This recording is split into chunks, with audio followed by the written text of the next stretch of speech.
As the title suggests, we're going to talk about how Nick Saban cares for the players on the Alabama football team. And what really got me thinking of this idea and made me want to make this video was when I saw the Alabama University football team make the video on the concept of Black Lives Matter. And this is not the thrust of the video per se, but this is what led to it. Because when I saw that video, I viewed it as something beautiful, encouraging, and especially unifying. It made me happy to support a team like Alabama.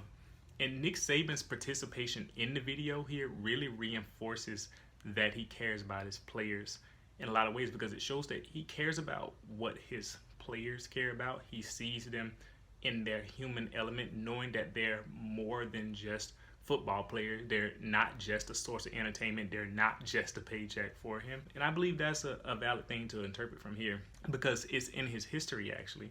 He's always put the players first. And you can see that even in the way that he handles discipline or the idea of punishment. And the reason why I say that is because even he has some specific words on it that if you never looked it up, like see how Nick Saban views the concepts of discipline and punishment. But you can see in the way that he addressed people like Jonathan Taylor, who had the domestic violence circumstances and the abuse, and how he really wanted to help him, brought him into the team. And people wanted to say that it was more so about having a talented player on his team, and he's just trying to find a way to excuse what he did. And I honestly, from all these years of watching Nick Saban and seeing how he addresses these things, I believe that's the furthest thing from the truth. Has that been the case with coaches in many other places and all over the board in the country? Sure, yeah. People have just tried to find a way to get some players to do and operate on their team no matter what they did. But I don't believe that's Nick Saban's goal, because then you also see how he's handled players like Deshaun Hand, who had a DUI, and he wanted to help him learn and grow from the experience, and instead of suspending him from the team or even worry about, because people automatically think suspend from games. And Nick Saban's first thought isn't necessarily to do that, because he actually wants to correct the behavior. That's what he stated. You may not actually believe that. You may think, okay, he's just saying that for service, but I actually believe it based upon the things he does, how they do the police car ride-alongs, or how they go in service centers and work and see the outcomes of people who are in places where that made bad decisions. You also can see it in how he handled players like Cam Robinson and Hootie Jones, who they were found with uncontrolled substance and some firearms in their car in Louisiana a few years back, and how he handled that situation and how they went about disciplining those players and the things that they did. And people, like I said, a lot of in the media, especially because it makes a lot of noise to talk about these things and to make a negative story. But I truly believe that the way Nick Saban goes about addressing these circumstances really affect what he believes is best for the player, not just what looks good, because it looks good in the sight of people to say, hey, I punished these players by not letting them play.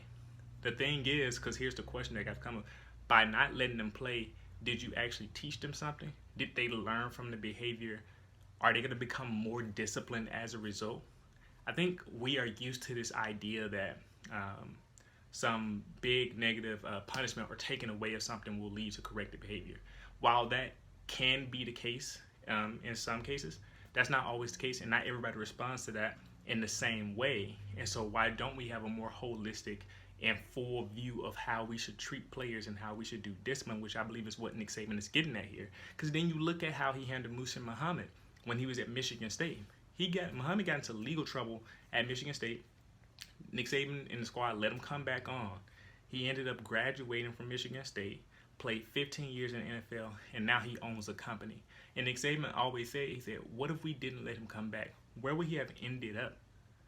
Because a lot of these players, sometimes they go back to situations where just because you pulled them from the team, just because you suspended them from the game, doesn't mean that they are automatically going to say, or get into situations and say, I'm going to be in a more positive situation now. That doesn't happen, unfortunately. And then you got players like DJ Petway, who had to leave Alabama and go to community college.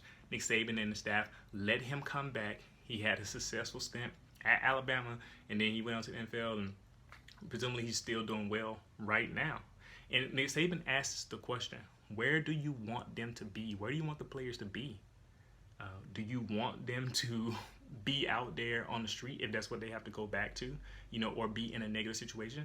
They're young, they're impressionable. Just because you take them out of the game, just because you suspend them, which is not to say, so hear me here. I'm not saying that those type of punishment measures are inherently bad or that you shouldn't do it, but just saying that those things aren't the end all be all. They don't solve all the issues. And these guys are young, like we said. Nick Saban likes to handle discipline internally. He wants to do something that's going to make an actual change for the players. That's why he does punishment on a case-by-case basis. That's why not every player warrants the same circumstances. And that's why sometimes people have been like, well, you made this guy get suspended for games. Why didn't you suspend this guy for games? Who's to say that that particular guy would respond better to missing playing time and this guy wouldn't? And those are the type of questions people don't ask, because it's easier to make a clickbait headline about how a coach is just trying to get over on having his players ready for a game. And it's easy to do that on the big-time college football level because people think the bottom line is always winning. But I actually believe one of Nick Saban's biggest goals, and he said this when he left Miami, is that he loves to be able to impact the lives of the young men that he's coaching. And I believe it. Actually, that's a question. Answer in the comments, do you believe that that's actually what Nick Saban cares about? That he wants to do that? Of course he wants to win. Of course he likes being successful. But do you believe he actually cares about the players, their outcomes? He said this specifically. You can look it up. He says discipline is not punishment. He makes a distinction between the two. A lot of people conflate those concepts of discipline and punishment. They're not necessarily the same thing, because yes, the goal is to teach. Discipline is supposed to teach somebody something. Punishment is all about taking away and trying to prevent a behavior by giving a negative circumstance. And like I said, that's not always inherently wrong to do that, but that's not always the answer, which is a lot of people grow up thinking that the answer is always to create a negative circumstance to stifle the behavior. And that doesn't always work. As a matter of fact, it doesn't work in a lot of places.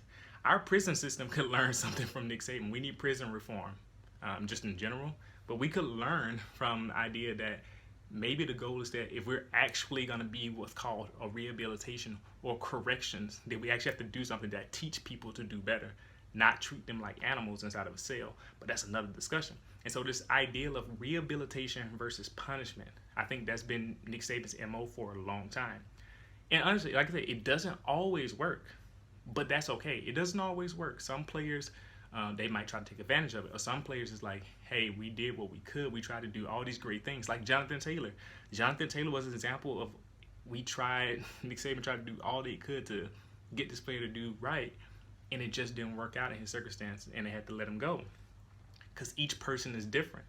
You only hear about the failures, which is why that negative clickbait title makes the most news. But this, overall, what I'm talking about is the mark of a coach that cares about his players beyond what they can offer on the field.